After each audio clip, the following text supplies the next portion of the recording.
नमस्कार। आज हम पुरी में जो जगन्नाथ मंदिर है उसकी गहराइयों में उतर रहे हैं। ये भारत में आस्था, अध्यात्म और चमत्कारों का भी एक बहुत बड़ा केंद्र है। बिल्कुल। हमारे पास अवधेश राणा का एक लेख है, जगन्नाथ मंदिर, रहस्य और भव्यता। तो आज हम इसी के जरिए मंदिर के इतिहास, उसकी बनावट, परंपराओं और सबसे खास वो जो अनसुलझे रहस्य है ना, उन्हें समझने की कोशिश करेंगे। हाँ, ये भारत के 4 धामों में से एक है और यहाँ कुछ बातें तो ऐसी हैं जो मतलब हैरान कर देती हैं। सही कहा।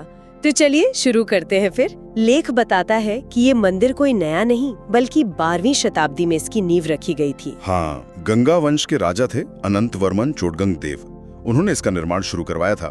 पर देखिए, इससे भी ज्यादा दिलचस्प है यहाँ की मान्यता। अच्छा, वो क्या है? माना यह जाता है कि भगवान विष्णु खुद यहाँ श्री कृष्ण के रूप में है, अपने भाई बलराम और बहन सुभद्रा के साथ, और इसीलिए इन्हें जगन्नाथ कहते हैं, मतलब पूरे जगत के स्वामी, जगत के नाथ, जगन्नाथ। बिल्कुल। और यहाँ की मूर्तियां भी वो लकड़ी की बनी हैं। हर 12 या कभी 19 साल में बदली जाती हैं। एक प्रक्रिया है नवकलेवर। लेकिन कहते हैं कि इनमें ईश्वरीय तत्व हैं, साक्षात ईश्वर का वास है। लकड़ी की मूर्तियां जिनमें ईश्वर का वास, ये तो सच में बहुत अनोखी बात है। और मंदिर की बनावट वो भी तो बहुत भव्य है।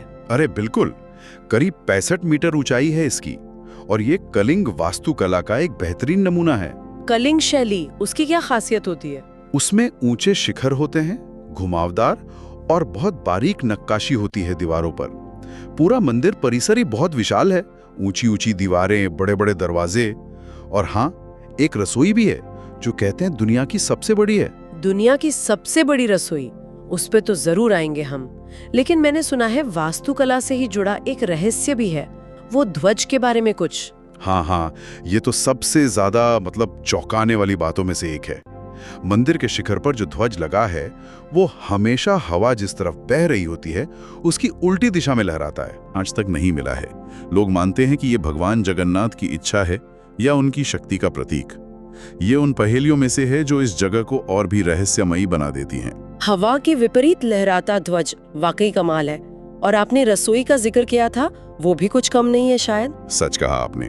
उसे दुनिया का सबसे बड़ा सामुदायिक रसोई घर कहते हैं। रोजाना वहाँ मिट्टी की हांडियों में प्रसाद बनता है, पारंपरिक तरीके से। मिट्टी की हांडियों में? हाँ, और वो भी एक के ऊपर एक 7 बर्तन रखकर, लकड़ी की आग पर। और कमाल की बात यह है कि सबसे ऊपर वाले बर्तन का खाना पहले पकता है। सबसे ऊपर वाले का?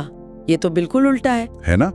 रोज वहाँ 56 तरह के भोग बनते हैं। उन्हें महाभोग या महाप्रसाद कहते हैं, और वो हजारों भक्तों के लिए काफी होता है। ये सिर्फ खाना नहीं है, ये आस्था है, प्रसाद है। रोज हजारों लोगों के लिए 56 भोग, वो भी इस अनोखी विधि से। अविश्वसनीय। और फिर एक और बहुत मशहूर परंपरा है वहाँ की रथ यात्रा। अरे हाँ, रथ यात्रा वो तो पुरी की पहचान है। आषाढ़ के महीने में होती है। भगवान जगन्नाथ, बलभद्र और सुभद्रा तीनों अपने मुख्य मंदिर से निकलकर बड़े बड़े भव्य रथों पर बैठते हैं। हाँ, मैंने तस्वीरें देखी हैं। कितने विशाल रथ होते हैं वो। बहुत विशाल।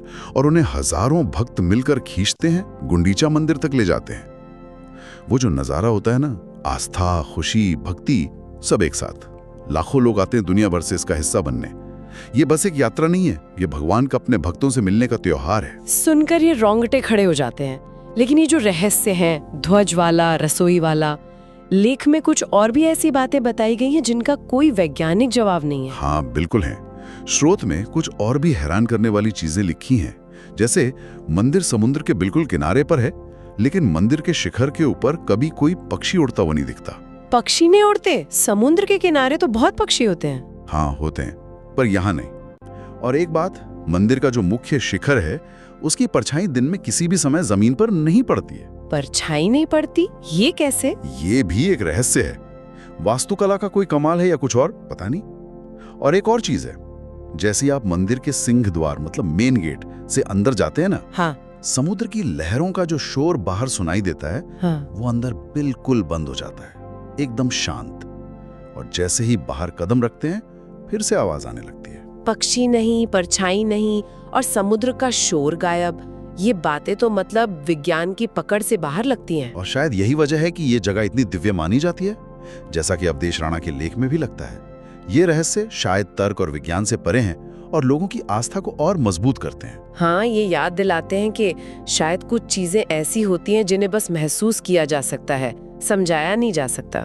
बिल्कुल। तो कुल मिलाकर देखें तो पुरी का जगन्नाथ मंदिर सिर्फ एक पूजा की जगह नहीं है।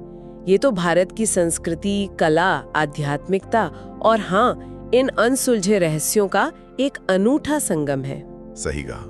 इतिहास, भव्यता, रहस्य सब एक साथ मिलते हैं यहाँ। और स्रोत का सार भी यही लगता है कि ये मंदिर हमें दिखाता है कि शायद ईश्वर की शक्ति या अनुभूति को हमेशा तर्कों या विज्ञान के तराजू पर नहीं तौला जा सकता। हाँ, यहाँ अनुभव और आस्था का दर्जा शायद सबसे ऊपर है। अवधेश राणा का लेख भी यही कहता है कि अगर कभी मौका मिले उड़ीसा जाने का तो इस मंदिर के दर्शन जरूर करने चाहिए और वो जय जगन्नाथ का जय घोष है ना, उसकी ऊर्जा को महसूस करना चाहिए। आज की ये सारी बातें सुनकर एक सवाल मेरे मन में घूम रहा है कि आज जब विज्ञान हर पहेली को सुलझाने में लगा है, तब भी जगन्नाथ मंदिर जैसी जगहों की ये जो अनसुलझे रहस्य हैं, ये लाखों लोगों की आस्था को न सिर्फ बनाए रखते हैं बल्कि शायद और गहरा और मजबूत कैसे कर देते हैं।